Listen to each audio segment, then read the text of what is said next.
do not cause harm and do not reciprocate harm.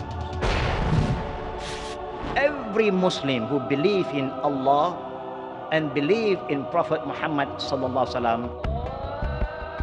must look carefully into themselves, that you are not supposed to bring any harm to yourself first. The Prophet said, your life, yourself have right upon you. You are not supposed to destroy yourself. You must love yourself. You must care for yourself. If you do not know how to love and care for yourself, you will not be able to care and love others.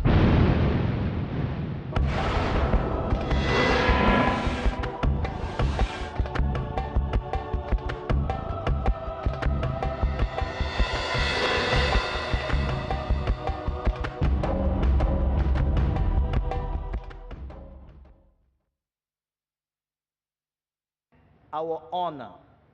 Everyone have the right yet to be honored. Al-Karama. You have no right to harm a person or humiliate a person or you bring down a person because you don't like him. No. If you don't like a person, you just stay away from him. Don't cause harm to anybody, because by causing harm to people, they will bring harm back to you. And Islam is always better. If all Muslims understand this hadith, short hadith, la daral wa la diral. Can you remember the hadith? Can you remember the hadith? It's very short. La daral wa la dirar, la darar wa la dirar. 3 times finish. Alhamdulillah. But please implement this hadith. Act upon this hadith. The beautiful saying of Prophet Muhammad sallallahu alaihi wasallam. Not only he say la daral wa la dirar, and he act upon that hadith. The companion of the Prophet sallallahu alaihi wasallam all act upon that hadith. That is why Allah give them blessing upon blessing, ni'mah upon ni'mah, and Allah give them victory upon 2 greatest nations in their time, 2 superpower, that is Rome wa Farsi. 2 great nations fall in the time of Umar ibn Khattab, is because the Muslim love Allah.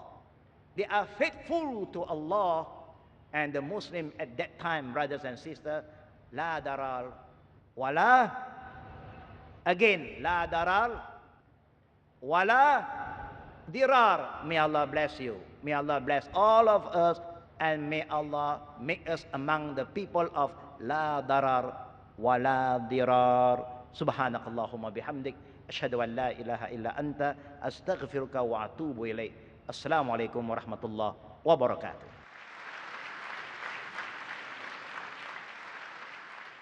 Jazakallah khair, Sheikh Hussain Yee, for your very lovely talk. Now we would have the open question and answer session. We have 3 mics arranged in this ground, one on my left for the gents in the front, the second mic for the gents in the rear, and the third mic we have arranged in front of the ladies section. Kindly queue up at one of these mics to put forward your questions. Your question should be on the topic, don't harm or reciprocate harm. It should be brief and to the point. You may ask only one question at a time. Non-Muslims would be given first preference, and if we don't have any non-Muslim putting forward question, the other Muslim brothers and sisters would of course be allowed. Kindly state your name and profession before putting forward your question. Yes, brother, your first question. Assalamu alaikum. My name is Jai Kishore Sharma, a student of Bengal Law College situated in West Bengal. Sir, my question is, sir, you have told in your speech hour, if anyone speaks any bad or abusing word, we should not react in the same manner. But if anyone want to hurt grievously, should we defend? If we defend, is it against the Quran or Islam? Now this is a good question from the brother here. Jazakallahu khair. He is asking, of course, when somebody use bad word on us, we should not respond with bad word, because we have many good words to use. Secondly, if a person is trying to harm us, Do we have the right to defend ourselves? This is your question. Of course, you have all the right to defend yourself. Defending yourself is a jihad. You have right. You cannot allow people to bully you. If people come, they want to kill you, do you say, kill me, kill me. No problem. No, no. They is committing suicide. You cannot allow people to harm you. So you have the right to defend yourself. Islamically, Allah, in the teaching of the Quran and the teaching of the Prophet, say you have the right to defend yourself. Jazakallah. Thank you, sir. Can we have the second question from the ladies, please? Assalamu alaikum. Wa alaikum salam wa rahmatullahi wa barakatuh. My name is Noor Jahan and I am a student. My question is that once a person I knew wanted to extend his house and it wouldn't affect his neighbor, but unnecessarily the neighbor came and abused the builder physically. What are your views about this situation? Alhamdulillah, sisters. It's not my view. When you ask any Islamic question, you cannot ask our views. We cannot give you our views. Anything to do with Islam, we must say what Allah and the Prophet say about this. The Prophet ﷺ remind us about haqqul jiran, the right of our neighbors. Of course, sometimes according to the rule of the country, maybe this is the piece of your land, you have the right to build to a certain level. Now, if this is nothing against the law of the country, then you can proceed. But your neighbor now is having problem. He is not happy. He may come and shout at you, shout at your contractor, your builder. So you must use your wisdom to deal with him. Of course, in the same time, you must honor certain rights that belong to your neighbor. And that's why the Prophet always reminds us to be good to your neighbor. The Prophet said, "Man kana yu'minu billahi yawmal akhir, fala yukrim dayfahu." Whoever believes in Allah and the hereafter, be kind to your neighbor. Because when you have a good relation with your neighbor, something that you want to do for the good of yourself, the neighbor won't stop you. The problem is that we are not good with our neighbor today. So everything that you want to do, they create problem. So may Allah help us and may Allah give us the patience to handle this case for the sake of Allah. Jazakallah. Yes, brother. Assalamu alaikum wa rahmatullahi wa barakatuhu. Wa alaikum salam wa rahmatullahi wa My name barakatuh. is Talat Ansari. I am from Nagpur. My question is on the topic of will, the wasiya. As you said, if the will is done properly, it will not harm the waris. But in case of father dying in presence of grandfather, the grandson doesn't get anything. I know if the grandfather wants, he can give 1/3. But if he has taqwa and iman, but if grandfather doesn't have taqwa and iman, he doesn't forward 1/3 of his virasat to his grandson, then grandfather is on Islam, but grandson is on loss. Are they all Muslim? Are you talking about Muslim family? Muslim family, yeah. Inshallah, you must, we hope that this grandfather will learn about the hukum of waris. About this hukum, now if he have the right knowledge, he know what he should do and what he should not do. When we have no knowledge about this, then a lot of things that we do may hurt somebody. So it's the best thing to solve this problem is we must give them the right knowledge. A lot of people is doing out of their feeling, follow their feeling, how they feel about their property. They forgot that Islam don't follow our feeling. It follow what Allah wants you to do and what the Prophet, because we want him to die in peace. We want him to die and he get a lot of reward from Allah. Is that true, brother? Do you hope that he will die in peace? But also the grandson, we hope that he have patience. We hope that he is not here to think of the money of the grandfather. He just think of Allah subhanahu wa ta'ala. Allah will give him rizqi. Because taqwa is more important than dollars and cents. Allah subhanahu wa ta'ala said, وَمَنْ يَتَّقِ اللَّهَ يَجْعَلَهُ مَخْرَجًا وَيَرْزُقْهُ مِنْ حَيْثُ لَا يَحْتَسِبُ. Whoever have faith in Allah, love Allah more than anything else. Don't fight because of money. Don't fight.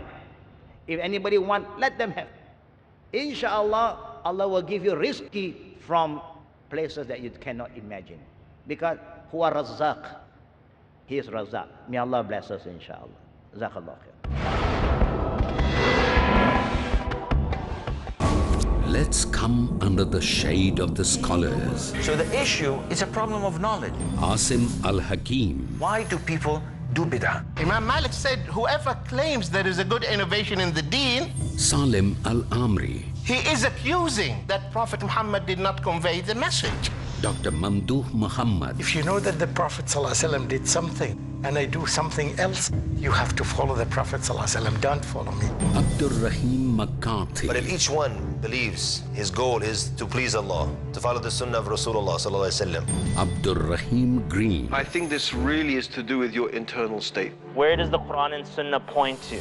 Muhammad Al-Sharif. We have to follow what Allah and His Messenger said. Let's imbibe from these scholars the fruitful solutions for the problems of the world. Which one we would take and which one we would leave? Question to every Muslim. In the shade of the scholars. Tonight at 11:30 p.m. and repeat telecast at 12:30 p.m. Saudi Arabia on Peace TV. Most countries of the world ban bullying. They fight it in their schools and universities.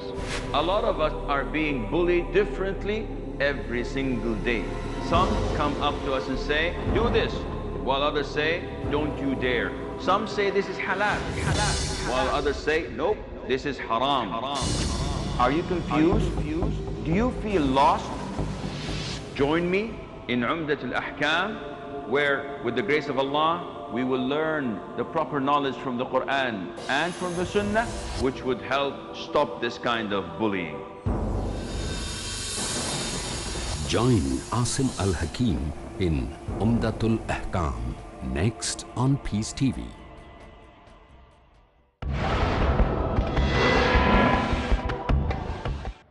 Yes, sister. Assalamu alaikum. Walaikum salam wa rahmatullahi wa barakatuh. My name is Mahmouda and I'm a homemaker now studying Islam in great details. You said in your talk about something in black magic. So my question is regarding that. If Muslim people who do black magic or get it done, what is the punishment for them? As you said, it is kufr. What relations can be kept with the person if it is spouse or kids or siblings or family member? Jazakallahu khair, sister. First thing, we ask Allah to protect us. And that's why the Prophet always reminds us as Muslims, don't forget that every morning after Fajr prayer, you should recite Ayatul Kursi and the three Qul Huwallah 3 times, Qul A'udhu Birabbil Falaq 3 times, Qul A'udhu Birabbin Nas 3 times.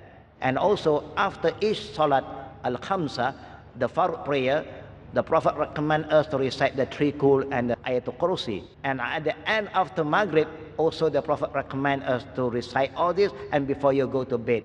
So that may Allah protect us from all this bad thing or this sihr. But for the people who have done that, we hope that if somebody know for sure that these are the people who have done this black magic on us or sihr, tell them to make tawbah. Remind them what they do is very bad for them. La dara wa la dira, because by doing that, they are hurting themselves. You know, because whatever they do good, Allah is going to take it away and give it to us. They are destroying their own good deeds. Somebody must remind and not give nasiha to him. I know, being human, sometimes when you are hurt, you are not happy with somebody, you try to do a lot of bad things towards that person. But may Allah bless us. May Allah protect us. Somebody must help you if you know for sure. If not, you ask Allah, and may Allah subhanahu wa ta'ala give guidance to that particular person so he stopped his nonsense, and may Allah reward you kindly. Jazakallahu khair. Yes, brother. Assalamu alaikum, brother Hussain Yee. Wa alaikum salam wa rahmatullahi wa barakatuh. This is Muhammad Sharif. There is a hadith, Man ahabba lillah wa man abghaza lillah wa ata lillah wa man alillah faqad istakmala al-iman. So Islam teaches us to love everybody. Can we hate somebody for the sake of Allah if he says something against Islam or acts against Islam or abuses Prophet Muhammad, disagrees, etc.? Of course you can, for the sake of Allah. Thank you. Yeah, of course you can, because the Prophet said, Man ahabba lillah wa abghada lillah. Meaning you love for the sake of Allah and you hate for the sake of Allah. Yes. That means you can hate, but not because I hate you because I don't like you. I hate you because you are more handsome than me. I hate because you are more clever than me. You cannot do that. I hate you because you do something haram. Yes, you have the right to do that. Jazakallah khair. Yes, sister. Assalamu alaikum wa rahmatullahi wa barakatuh. Wa alaikum salam wa rahmatullahi wa barakatuh. My name is Alia Mukadam and I'm a student of English literature. And my question to you is, if we know someone who is doing something that's haram, example smoking or drinking, and you tell that person to stop what he or she is doing by explaining to them that it is haram. However, if that person is still stubborn and continues to do haram, what do we do? Do we continue to convince that person to stop, or do we give up and pray to Allah subhanahu wa ta'ala to give him hidayah? Jazakallahu khair, sister. Allah subhanahu wa ta'ala remind us that for the believer, he must always watawasaw bil haqq. Remind each other about what is good. Watawasaw bil sabr, and you must follow up with patience. After you try your best, at the end of the day, the one who gives hidayah is not you, it's not me, it's Allah. You must have that faith, but never give up. The Prophet never give up in giving nasiha to anybody. So we should not give up. But if we fail, we must call other people to help us. If you have some other people who that particular person respect him as an elder, call him, ask him to help you, to advise that particular person who smoke and who drink. And may Allah subhanahu wa ta'ala give you the reward of sabr, and inshallah, if you have faith in Allah and have patience, remember, after we try to help them, pull them out from smoking, we try to stop them from drinking, we fail. These two hands fail to bring them back to Allah. Then these two hands must go upward and ask Allah, oh Allah, give hidayah to this brother, to this sister. That's all we can do. That's all we should do. But never give up. And may Allah help you, inshallah. And strengthen your iman, and may Allah increase your sabr. Amin ya Rabbil Alamin. Jazakallah khair. Yes, brother. Assalamu alaikum. Wa alaikum salam wa rahmatullahi wa barakatuh. Afzal Sheikh, and I'm a student of commerce.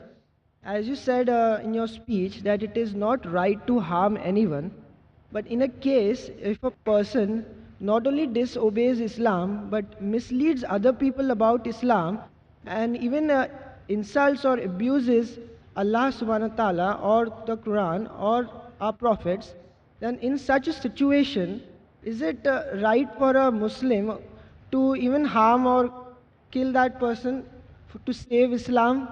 To save Islam, to kill that person. You want to kill the person to save Islam.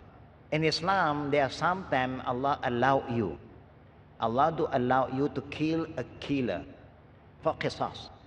Not to kill a soul, but to make sure that you save millions of other souls, so that people dare not kill anymore.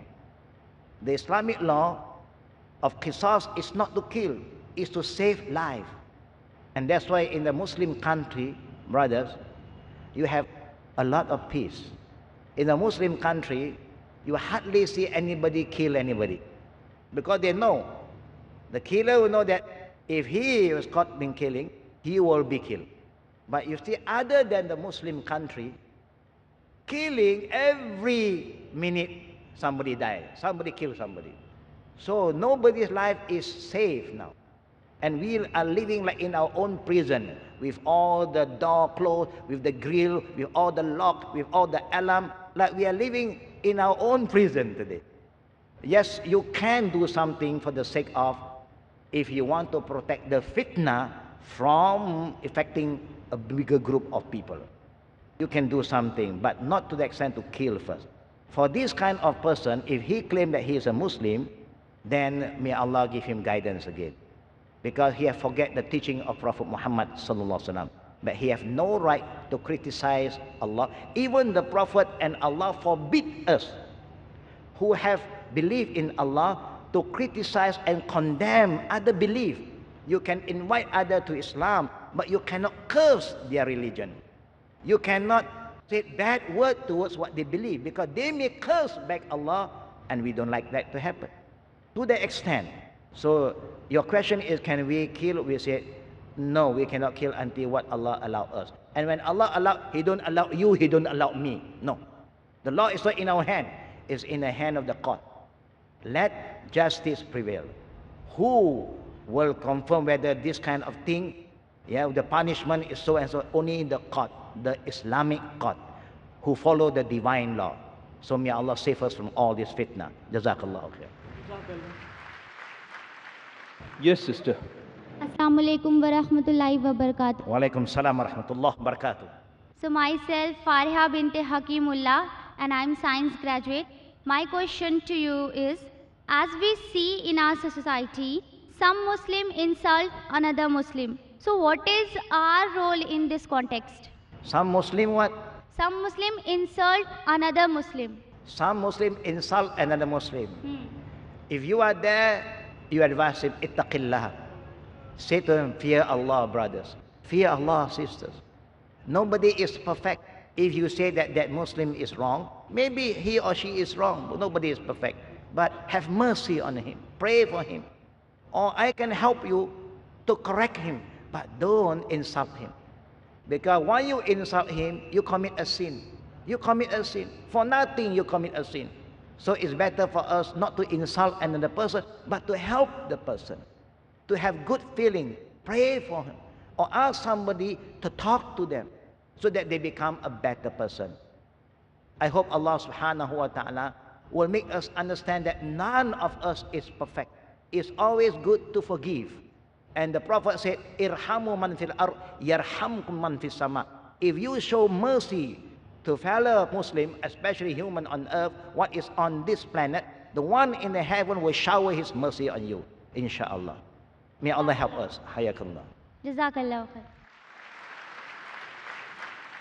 Yes, sister. Assalamu alaikum. Wa alaikum salam.